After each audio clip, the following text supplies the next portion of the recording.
Gloire à Jésus. Gloire à Jésus, alléluia. Amen. Je vous invite à prendre place.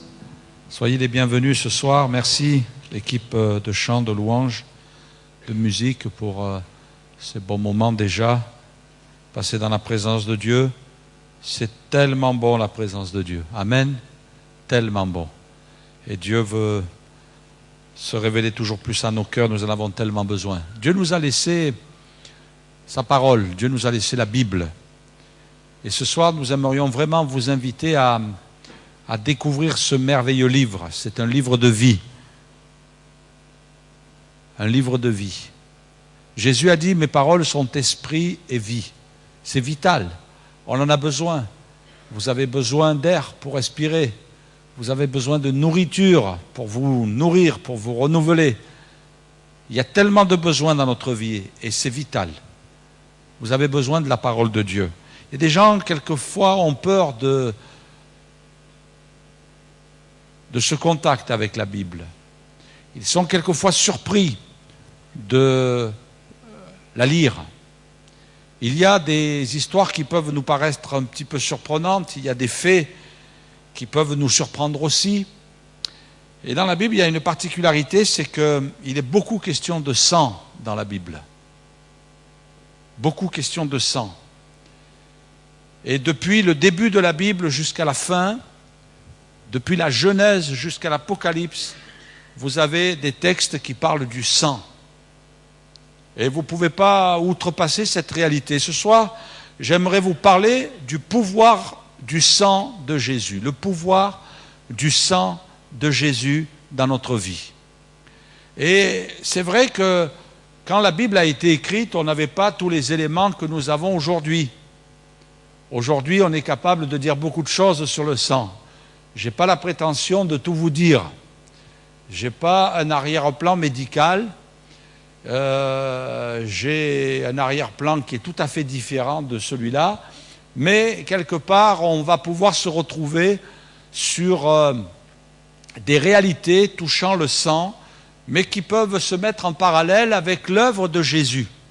Quand Jésus est venu sur la terre, il a donné sa vie, c'est vrai, mais la Bible nous dit une chose, c'est que quand il était à Gethsémanée, sa sueur s'est transformée en des grumeaux de sang et ce sang est tombé à terre. Et ensuite, nous voyons Jésus crucifié et le sang de Jésus a coulé sur la croix. Et même un soldat est venu pour voir si Jésus était mort, il lui a percé le côté et la Bible nous dit qu'il y avait du sang et de l'eau qui sont sortis de son côté. Et le sang, dans toute l'Écriture, dans toute la parole de Dieu, est pour nous aussi un symbole de salut, un symbole de transformation, et nous allons en parler tout au long de cette soirée. Je voudrais lire avec vous ce premier passage de l'Épître aux Hébreux, où il est écrit, Moïse, après avoir prononcé devant tout le peuple tous les commandements de la loi, prit le sang des veaux et des boucs avec de l'eau, de la laine écarlate et de l'hysope, et il fit l'aspersion sur le livre lui-même et sur tout le peuple, en disant, ceci est le sang de l'alliance que Dieu a ordonné pour vous. Il fit pareillement l'aspersion avec le sang sur le tabernacle et sur tous les ustensiles du culte. Et presque tout, d'après la loi de l'Ancien Testament, tout d'après la loi, est purifié avec du sang. Et il est écrit, sans effusion de sang, il n'y a pas de pardon. Et c'est pour ça que pour nous, les chrétiens, ceux qui sont attachés à la Bible, eh bien, on réalise vraiment que nous sommes sauvés par le sacrifice, par la mort de Jésus, par le don de sa vie. C'est le seul moyen pour nous d'obtenir de la part de Dieu le pardon de nos péchés. En fait, il y a une chose importante, c'est que c'est le péché qui nous empêche d'entrer dans le ciel. C'est le péché qui nous empêche d'avoir une relation avec Dieu. C'est le péché qui nous prive de la gloire de Dieu. Et il est essentiel de régler ce problème, il est essentiel de réaliser ce que Jésus a accompli pour nous et de recevoir ce qui va nous permettre vraiment d'être sauvés, de recevoir Jésus comme notre sauveur personnel.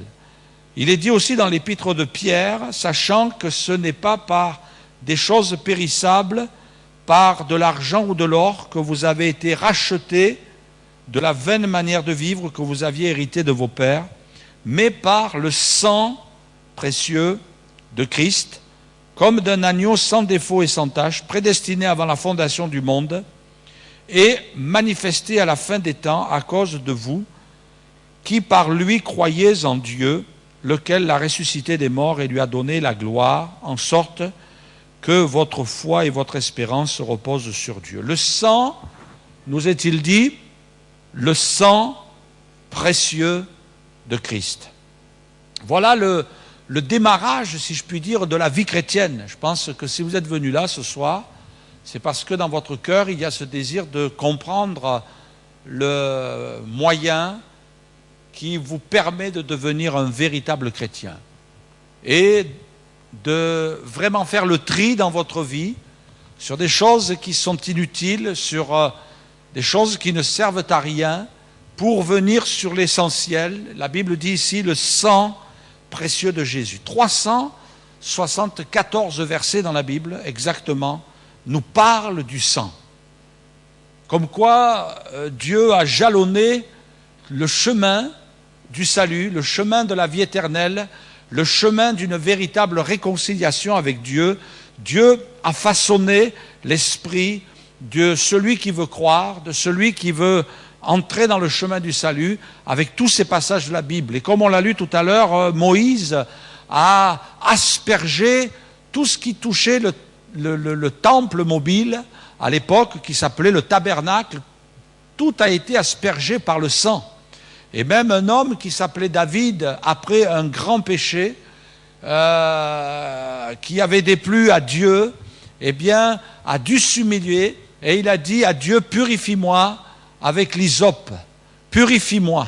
Et c'était, en fait, l'hysope, c'était cette plante qu'on trempait dans le sang, et on aspergeait tout ce qui devait être purifié. Et cet homme avait compris, David, purifie-moi avec l'hysope. Il avait compris que le sang avait le pouvoir d'effacer son péché, le pouvoir d'effacer sa dette aux yeux de Dieu. Jésus a versé son sang pour qu'on reçoive le pardon de nos péchés. Et ce soir, mon ami, il est important pour toi que tu réalises cela, parce que quelquefois il y a des gens qui essaient de s'approcher de Dieu et ils ne voient aucun effet dans leur vie, aucun résultat. Il n'y a rien qui peut opérer une transformation dans leur être. En fait, ils ont besoin de venir à la base de la foi et de recevoir ce qui est nécessaire pour qu'il y ait une véritable transformation dans leur vie. Et c'est essentiel pour vous. Il y a des gens qui veulent changer, mais ce n'est pas une couche de religion qui va vous changer. Il y a des gens qui veulent démarrer d'un nouveau pas, mais ce n'est pas parce que vous allez adopter des principes religieux que ça va changer votre vie. Il faut qu'il y ait une action de Dieu dans votre vie. Et j'ai voulu prendre aussi quelques éléments pour que nous puissions avancer de plus en plus dans cette réalité. Et j'ai découvert dans quelques encyclopédies quelques réalités du sang. Le sang, quel est son rôle? Le sang sert à transporter rapidement des substances d'une partie du corps à l'autre. Ses fonctions les plus importantes sont en particulier transporter l'oxygène des poumons aux cellules, transporter le dioxyde de carbone jusqu'aux poumons afin que ces derniers l'expulsent, transporter des substances vitales comme par exemple le glucose du foie aux différents tissus, transporter les produits nuisibles tels que l'urée des différents tissus aux reins pour que ces derniers les expulsent dans l'urine, transporter les hormones, transporter de l'eau et des minéraux partout où ils sont nécessaires, défendre le corps contre les microbes qui produisent des infections grâce à l'action des globules blancs, garder constante la température du corps grâce à l'action des plaquettes, boucher toutes les blessures ou les fissures pouvant survenir dans le corps. Impressionnant tout ce que le sang est capable de faire. Vous imaginez? Et il peut, en fait, j'imagine que le sang ressemblerait à un train avec plusieurs wagons. Et dans chaque wagon, il y a quelque chose de particulier. Dans un wagon, eh bien, il y a tous les produits pour nettoyer. Dans un autre wagon, il y a l'oxygène. Dans un autre wagon, il y a tous les déchets. Impressionnant. Tous les déchets. Et on imagine tout ce que nous avons lu aussi, tout ce qui est nécessaire pour nous permettre de vivre sainement, de vivre en bonne santé. En fait, il peut transporter, il peut nettoyer, il peut purifier, il peut aussi apporter des éléments dont on a besoin, il peut défendre notre organisme. Et finalement, quand on réfléchit sur tous les rôles du sang, bien sûr, il y en a bien qui nous échappent ce soir, du moins à moi, eh bien, on réalise que dans ces éléments que nous avons lus, il y a des parallèles avec ce que le sang de Jésus, sur le plan spirituel, bien sûr, veut opérer dans notre vie. La première des choses que je voudrais dire, c'est que le sang parle. Le sang parle. Je pense qu'on n'a pas trop de difficultés à comprendre ça. Quand on fait des analyses médicales, ça parle bien. Hein? Le taux de cholestérol, hein? Les glycémies, ça c'est des mots qu'on n'aime pas. Hein? Mais enfin, bon, vous avez raison de faire des examens de sang. Après tout, hein, on a les moyens, on a la médecine qu'il faut. Eh bien, c'est pas un mal d'en profiter. Et peut-être qu'il y a des choses qu'il faut éliminer. Fini les glaces, il faut les réduire si vous avez trop de glycémie. Hein. Et si vous avez un petit peu trop de cholestérol, eh ben, les viandes un peu moins grasses, hein, Bruno. Hein? Allez, on va laisser un petit peu les viandes grillées au grill, c'est mieux. Hein? Alors, on a bien des... quelquefois, même ça nous alerte. Et vous avez un petit problème, vous manquez de fer. Ah ben tiens, on se demandait pourquoi on a du fer maintenant. Hein? Robocop. Hein? Et toutes ces choses-là, en fait, viennent nous parler sur notre état. Et je ne dirais pas aussi, on pourrait parler de l'ADN, notre identité. Hein? Tout ce qui se transmet, nos gènes, tout ce qui se transmet de père en fils. Hein? Et tout ça par le moyen du sang. Le sang parle. Dans le sang, il y a un message aussi. On peut vous retrouver. Si vous laissez tomber une goutte de sang, on peut vous retrouver. Hein? C'est quand même impressionnant. Mais la Bible en parle aussi. Il est marqué, Jésus dans l'Épître aux Hébreux, qui est le médiateur de la nouvelle alliance et du sang de l'aspersion qui parle, mieux que celui d'Abel. C'est le sang qui parle. Vous savez, il y a des gens, quelquefois, qui se disent, mais quel est le véritable chemin? Quel est le véritable sauveur? Avec tous les dieux que les hommes ont inventés, de Krishna, Bouddha, Mahomet, et encore quelques autres aussi qu'on a sûrement oubliés. Mais il y a des gens qui se disent, mais quel est véritablement le Dieu qu'il faut prier? Quel est le Dieu qu'il faut invoquer? Eh bien, Dieu nous a donné un message, Dieu nous a donné une parole. Et vous savez, la manière dont Dieu parle, ce n'est pas forcément d'une manière audible. On va peut-être pas l'entendre avec nos oreilles, mais il suffit de décrypter, si je puis dire, le langage, parce que Dieu ne parle pas dans une langue, il parle par des faits. Il parle par des faits. Parce qu'après tout, si Dieu parlait dans une langue, ben ouais, mais si vous ne parlez pas cette langue, qu'est-ce qui va se passer? Hein? Vous savez, je crois que Dieu a eu cette immense sagesse de nous parler de cette manière-là. Il y a des siècles en arrière, les gens ne savaient pas lire. Ce n'était pas possible. Il n'y avait pas d'école. Alors, moi je crois sincèrement que Dieu a suscité des prédicateurs qui étaient des artistes. Ils peignaient. Ils peignaient sur des toiles. Il n'y avait pas de langage, mais il y avait un message.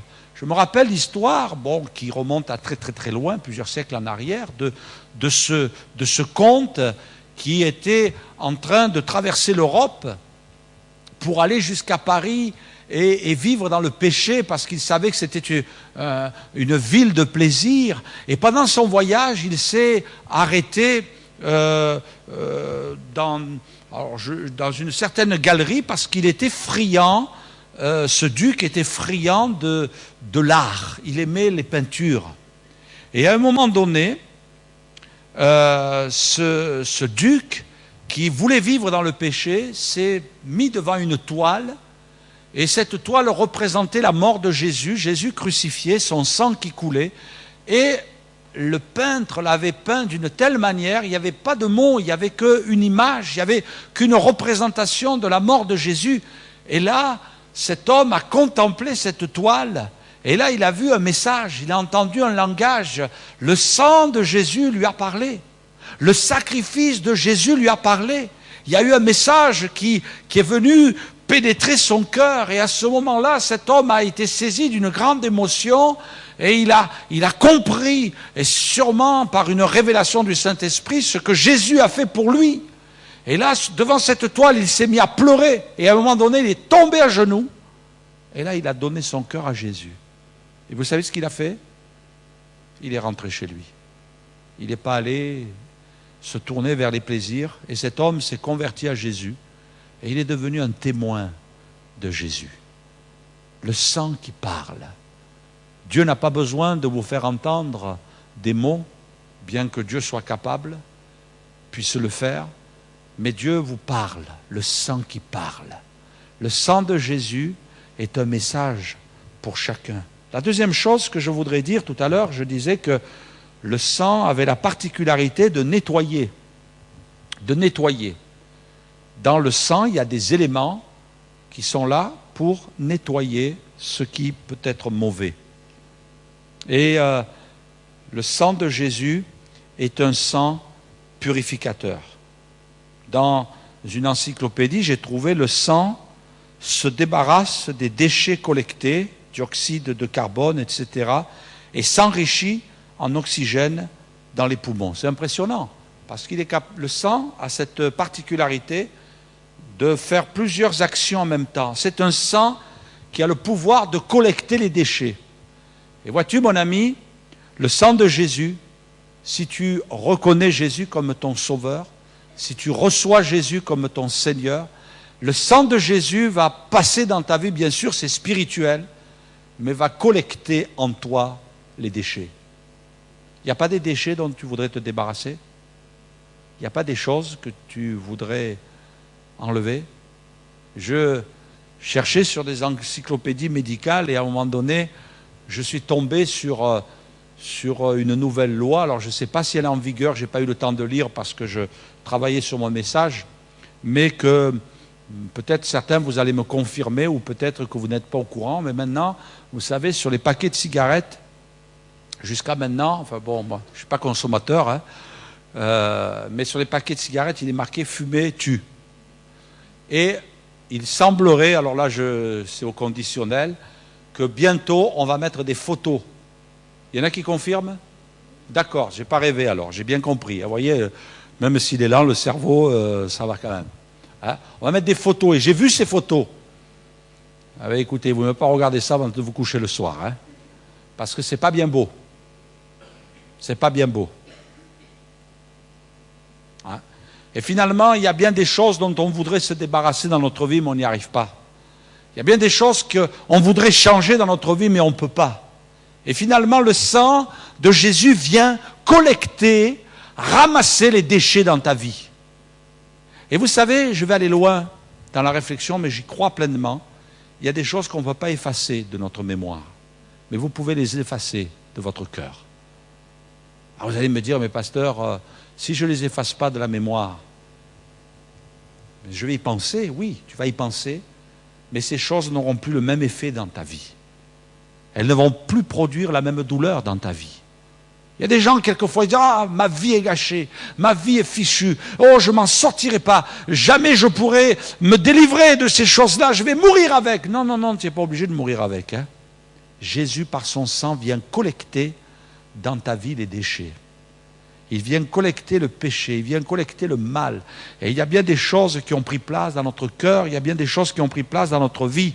Il est marqué, si nous marchons dans la lumière comme il est lui-même dans la lumière, nous sommes mutuellement en communion et le sang de Jésus, son Fils, nous purifie de tout péché. Et voyez-vous, le mot grec, le mot grec qui est traduit par purifier, katharizo, qui veut dire pur, purifier, nettoyer, rendre pur, être guéri, être rénové. Oh, ça devrait nous faire sauter sur notre chaise. Rénover, enlever les saletés. Vous voyez, quand Dieu dit par ce passage, le sang nous purifie, eh bien ça veut dire le sang vient aussi agir au plus profond de nous-mêmes, enlever toutes les saletés, nettoyer, rénover. Oh, chers amis, si vous saviez ce soir tout le bénéfice que vous avez dans le sacrifice de Jésus, si simplement vous vous approchiez de lui en disant « Seigneur, manifeste-toi puissamment dans ma vie, viens agir ». Dans Hébreux chapitre 9, verset 14, il est marqué « Combien plus le sang de Christ, qui par un esprit éternel s'est offert lui-même sans tache à Dieu, purifiera-t-il votre conscience des œuvres mortes afin que vous serviez le Dieu vivant ?» Purifiera votre conscience. Même les choses qui sont dans votre conscience, à l'intérieur de vous-même. Vous savez, on s'est aperçu d'une chose en matière de psychologie, et là, dans la psychologie, il y a de très très bonnes choses, attention, ce n'est pas parce qu'on est chrétien qu'on est contre la psychologie, parce que dans la psychologie, il y a de bonnes choses. Et c'est une science qui n'est pas parfaite, comme les mathématiques, mais c'est quand même une science, la psychologie. Parce qu'elle n'est pas parfaite, parce qu'il y a des erreurs. Mais il y a de bonnes choses. Et vous savez ce qu'on s'est aperçu? Qu'il y a une mémoire, on appelle ça, en psychologie, on appelle ça la mémoire résiduelle. C'est une mémoire qui est dans notre conscience. C'est-à-dire, nous, on n'en a pas conscience de ces choses-là. Nous, on ne se rappelle pas. Mais c'est à l'intérieur, des traumatismes à l'intérieur. Des traumatismes à l'intérieur. Quand une maman est enceinte, elle peut communiquer des traumatismes au fœtus. Ça, c'est pareil. Ce n'est pas de l'invention, c'est la vérité. Malheureusement, c'est comme ça. Et quand le bébé meurt, naît jusqu'à 2 ans, eh bien sa mémoire, ça se grave dans son inconscient. Je me rappelle ce témoignage de cette personne qui ne pouvait pas supporter de se retrouver devant un miroir. Elle ne supportait pas d'être devant un miroir. Elle avait une aversion, elle avait une phobie des miroirs. Quand même, ça paraît surprenant, hein? Bon, un miroir, qu'est-ce qu'il a fait, ce miroir? Est-ce qu'elle avait trop regardé Blanche-Neige avec la sorcière? Au miroir, enfin la sorcière, la reine qui voulait être la plus belle, non, c'était pas ça. Et pendant des années de sa vie, elle ne savait pas pourquoi elle avait ce traumatisme. Et elle pouvait chercher dans sa mémoire. Elle pouvait chercher à l'intérieur de ses souvenirs, mais elle ne trouvait rien. Et il y avait une partie de sa vie qui était occultée, il y avait une partie de sa vie qui était cachée. Jusqu'au jour où elle a appris que sa maman s'était suicidée. Et elle a appris la manière dont elle s'était suicidée. Et la maman, quand elle s'est suicidée, elle s'est mise devant un miroir avec le bébé dans les bras, en l'occurrence cette femme, et elle s'est tiré une balle dans la tête. Et c'était un bébé. Comme quoi, il y a des traumatismes qui sont enfouis quelquefois au fond de nous. Alors nous, soyez rassurés, on ne fait pas de psychanalyse, on ne va pas gratter dans votre passé parce que ce n'est pas notre rôle et parce qu'on en est incapable. Mais par contre, moi je sais une chose, c'est que le sang de Jésus a le pouvoir de nous purifier jusque dans notre passé. Alléluia. La Bible dit même que le péché peut sauter de génération en génération. Quelquefois, on subit des traumatismes. Il y a comme des malédictions dans les vies. Et ça, malheureusement, c'est une réalité et c'est corroboré par l'Écriture, par la parole de Dieu. Donc, on ne peut pas discuter ce que la Bible dit. Il y a des gens qui disent « je suis né sous une mauvaise étoile ». Je ne sais pas pourquoi ma vie, il n'y a que des problèmes. Je ne sais pas pourquoi j'ai que des malheurs. Et c'est une chaîne indéfinie. Et ils se disent, de toute façon, c'est comme ça, c'est notre famille, elle est maudite. Et malheureusement, quelquefois, c'est vrai. Mais tu peux briser tout ça par le sang de Jésus. Alléluia. Est-ce que ce soir, tu ne veux pas un nettoyage dans ta vie? Ça, je peux t'assurer, mon ami, c'est un bon coup de Karcher. C'est un bon coup de Karcher. Parce qu'il y a des coups de Karcher qui font rien. Mais Jésus vient agir dans ta vie. Et je voudrais terminer par vous dire aussi, le sang a le pouvoir de soigner. Ben oui. Dans le sang, il y a des éléments qui vont produire une guérison. On l'a lu tout à l'heure, dans le rôle du sang, eh bien, il va y avoir des globules blancs, le sang va défendre le corps, le sang va éliminer les infections, et même quand vous avez besoin, lorsque vous vous faites une plaie, vous avez remarqué, le sang, c'est de la colle. Ben oui, il joue l'effet de la colle. Prenez-le dans les doigts, vous allez voir, ça va coller. Bon, ne vous faites pas de plaie, restez en bonne santé. Pas envie de vous voir arriver avec quelques membres en moins la prochaine fois. Non, restez entier. De toute façon, vous verrez bien. Moi, je trouve que Dieu, quand il nous a créés, c'est merveilleux. Quand vous rayez votre voiture, elle reste rayée. C'est pas vrai? Mais quand vous vous blessez, ça se ferme et ça se cicatrise et ça disparaît. Heureusement, parce que si on gardait chaque fois quelques marques de blessures qu'on s'est fait, eh bien, on serait en drôle d'état. C'est pas vrai? Combien de fois, les messieurs, ça vous est arrivé peut-être pas trop souvent, mais en ouvrant les huîtres, le couteau glisse. Eh oui. Bon, allez, vous n'allez pas raconter toutes vos plaies, là. Il y en a qui vont soulever la chemise en disant « Regarde !» Non, restez tranquille. Mais simplement vous dire aussi que la particularité du sang, c'est de soigner. D'ailleurs, certains, malheureusement, sont atteints d'hémophilie, qui est une maladie héréditaire liée au chromosome X, vous le saviez ça, et se caractérise par un trouble de la coagulation du sang entraînant l'apparition de saignements, le plus souvent de façon prolongée. Ceux qui sont atteints d'hémophilie, eh bien, le sang ne se coagule pas et par conséquent, en fait, il ne joue pas l'effet de colle et la personne est atteinte de saignements qui sont prolongés. La Bible dit, c'est Jésus qui l'a dit, car ceci est mon sang, le sang de l'alliance qui est répandu pour plusieurs pour la rémission des péchés. La rémission des péchés, pour la délivrance. Pour le mot rémission, aphésis en grec veut dire pardonner, délivrer, libérer, libérer de l'esclavage ou de l'emprisonnement, oubli du pardon du péché, etc., etc.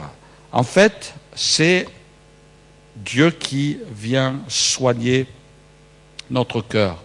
C'est vrai que Jésus l'a annoncé, il m'a envoyé pour guérir les cœurs brisés. Il m'a envoyé pour guérir les cœurs brisés. Vous savez, quand on pratique une opération, enfin du moins ça dépend de l'opération, madame l'infirmière, les étudiants en médecine, là, veuillez me excuser si je n'ai pas trop les termes précis, mais souvent quand on fait une opération assez importante, pas pour vous enlever l'appendice, ni pour vous arracher une dent, mais quand c'est une opération assez importante, assez lourde, eh bien on est obligé de faire des transfusions. Vous avez remarqué? Transfusion. Eh bien, Jésus voudrait faire une transfusion spirituelle dans ta vie pour te requinquer, pour te restaurer, pour que tu ne sois pas affaibli, que ta vie, tu ne la traînes pas et que tu ne dises pas « Oh là là, que c'est dur la vie ». Et tout en étant sérieux, en disant « J'en ai assez de la vie, je voudrais mettre un terme, je voudrais mourir ». Pas normal que tu aies des idées de mort. Laisse Jésus te faire, entre guillemets, une transfusion spirituelle. Laisse Jésus te requinquer. Laisse Jésus donner une nouvelle vigueur, une nouvelle dynamique, une vision nouvelle pour la vie. Déprime pas. Comme disait quelqu'un, avec Jésus, on fait de la compression joyeuse. Hein? Alors, si ce soir, mais c'est vrai, ça fait peut-être sourire, mais quelque part c'est vrai, il vient nous donner la joie, il vient nous donner la paix, il vient transfuser à l'intérieur de toi sa puissance et son amour, sa grâce, son salut, le sang de Jésus. Alors, on va prier ensemble ce soir et j'aimerais que vous gardiez le caractère sérieux de cette réunion, de ces moments, de ces textes, mais laissez-moi vous laisser ce passage de l'Apocalypse, ce passage merveilleux où il est dit à celui qui nous aime, qui nous a délivrés de nos péchés par son sang et qui a fait de nous un royaume des sacrificateurs pour Dieu son Père. À lui soit la gloire et la puissance au siècle des siècles. Amen. Je vais inviter les musiciens à venir. À celui qui nous aime, il nous a aimés jusqu'au sang. Il t'a aimé jusqu'au sang. Jésus t'a pas aimé avec des mots seulement, mais il t'a aimé avec des actes. Son sang a coulé. Le sang de Jésus a coulé. Et mes amis, souvent nous avons tendance à dire le sang de Jésus a coulé pour sauver les hommes. Non, non, non, non. Il faut raisonner différemment. Le sang de Jésus a coulé pour me sauver moi. Et chacun pour notre part. Eh bien, nous devons réaliser que le sang de Jésus a coulé. Et il a fait de nous le sang. Parce que tout à l'heure, on l'a lu, le sang de Jésus est précieux. Et quand le sang de Jésus a coulé pour toi, alors tu appartiens à une famille noble. Tu es anobli par Jésus. Tu es anobli par l'acte de la croix. Tu n'es plus le même. Tu n'es pas un misérable. Tu n'es pas quelqu'un qui est quelqu'un d'ordinaire. Non, toi tu es ordinaire. Mais Jésus est extra, comme disait quelqu'un. Alors tu deviens extraordinaire avec Jésus. Et c'est vrai. Si seulement ce soir, tu voulais laisser Jésus passer dans ta vie, Jésus te purifier, Jésus te transformer, Jésus te changer, alors il va faire de toi. Moi j'aime beaucoup ce passage. Il a fait de nous. Autrefois on n'était rien, rien du tout. Mais par Jésus nous sommes devenus quelqu'un. Il a fait de nous. Il a fait de nous. Il fait de toi ce soir quelqu'un de nouveau. Il fait de toi une nouvelle créature. Il fait de toi un enfant de Dieu. Et il est dit, il a fait de nous un royaume, des sacrificateurs pour Dieu. À lui soit la gloire et la puissance. Est-ce que Jésus, ce soir, peut faire quelque chose de toi? Mais d'abord, il faut que Jésus fasse quelque chose en toi. Et nous sommes là quelques instants et nous voulons que Jésus fasse quelque chose en toi. Est-ce que tu veux que le sang de Jésus, bien sûr spirituellement, puisse avoir un impact dans ta vie? Et ce soir, on a souligné qu'une infime réalité de ce que Jésus fait par son sang précieux. C'est rien du tout ce soir ce que nous avons souligné par rapport à tout ce que Jésus va faire dans ta vie.